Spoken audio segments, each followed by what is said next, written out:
Hi, boys and girls. Welcome back to Miss Keedy's Corner. So for today's episode, we're going to do a read aloud of Possum and the Summer Storm, Words and Pictures by Ann Hunter. I figured that since the weather's starting to get nicer and it's officially spring now, I figured we would start to read some more picture books that have to do with nicer, warmer weather so we can look forward to it, right? So I'm wondering what sort of I wonder questions you have just by looking at the cover of Possum and the Summer Storm. Turn down the brightness on my screen. There we go, so it doesn't have that glare. I'm wondering, what is the summer storm going to be and what's going to happen to Possum and perhaps Possum's family? You see, maybe that's the mom and those are her children, or maybe that's the dad and those are his babies. Let's take a look. Let's find out. Possum and the Summer Storm.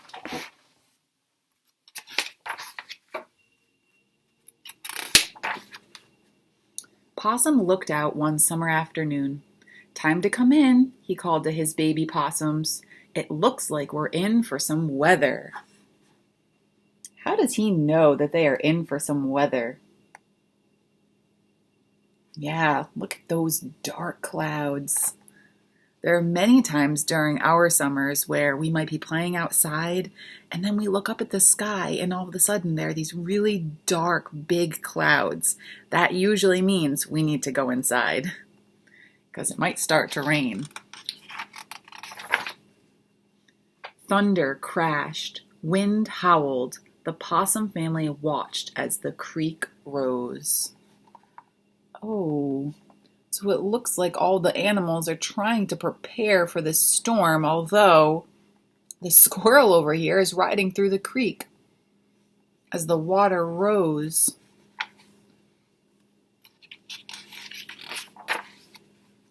"Hang on tight, children," Possum yelled as their brush pile home was swept downstream.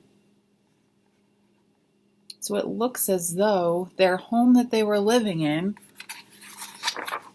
which was a brush pile, got swept away in the storm because the water rose so high. But the most important part is that they're all safe, right? "Oh, Papa, our home is gone," cried the young possums. "Where will we live? Where will we sleep?" Possum surveyed the soggy land below. There was not a brush pile in sight. He was good at gathering leaves, but a leaf pile was not enough. "Don't worry, children," he said. "We'll find a new home." So it looks like that summer storm took out most of the brush. Perhaps the wind moved all of the brush, and so now the possums don't have any materials to make their house with. But it seems like the dad is staying positive, right? He says, "Don't worry, we'll find a new home." Possum climbed down. A chipmunk hopped by. "Where's your brush pile?" she squeaked. "Gone," sighed Possum. "Washed away." "Oh, bad luck," the chipmunk sympathized. "I could help you dig a new home," she offered. "Dig?" he asked. "Yes, you know," she said. "We'll dig a bedroom, bathroom." Possum's eyes widened. "Yes," said Possum. "That sounds very nice." How nice of the chipmunk to come by and to offer her help. Let's see. The possums followed the chipmunk up to higher ground. She sent Possum to gather dry leaves for bedding, while she and the little possums set to digging.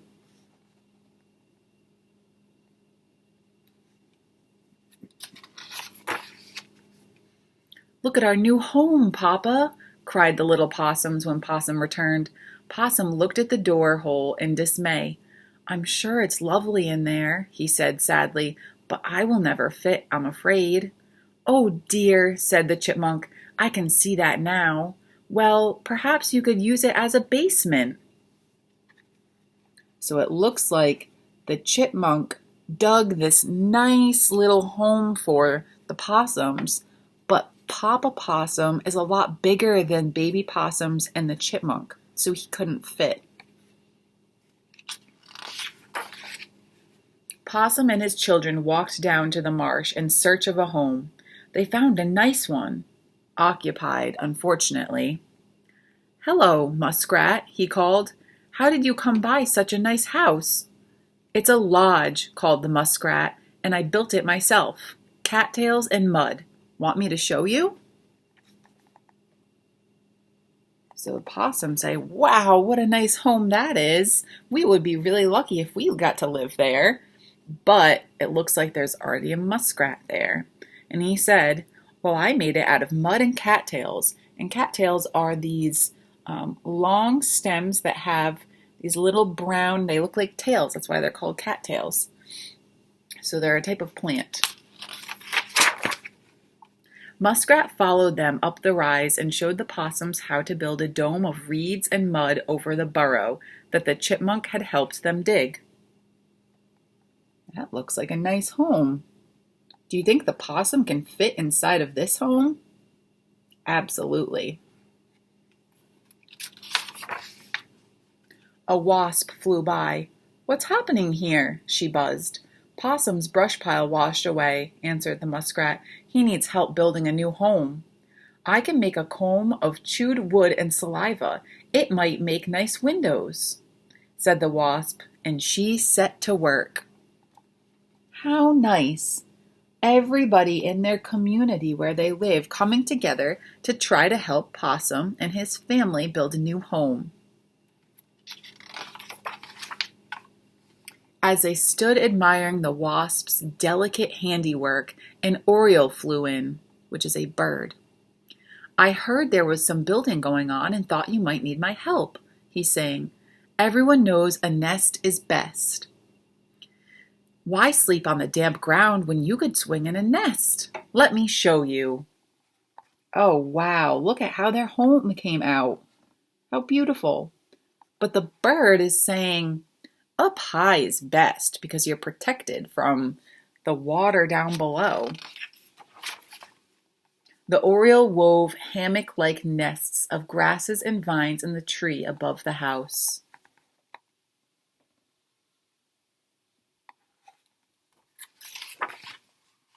They all stood back.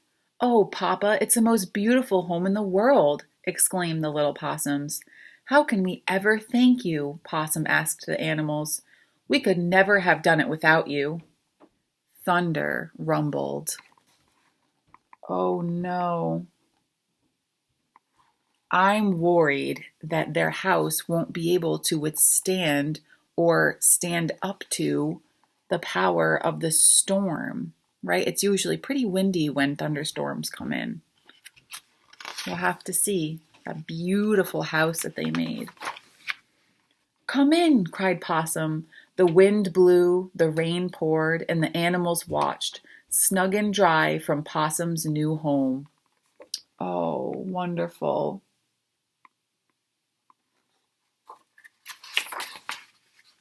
"Come back soon," called Possum when the rain was over. "My home is your home." How nice is that?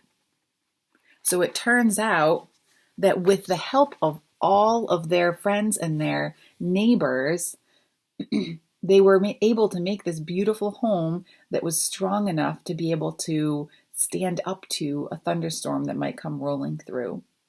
So that was Possum in the Summer Storm. I hope that you all enjoyed this book, and I can't wait to be in the next episode reading you another book. This is probably my favorite type of episode that I do, are read-alouds. So I truly hope that you're enjoying them as much as I am. I hope you have a wonderful rest of your day, and I'll see you next time. Bye-bye for now.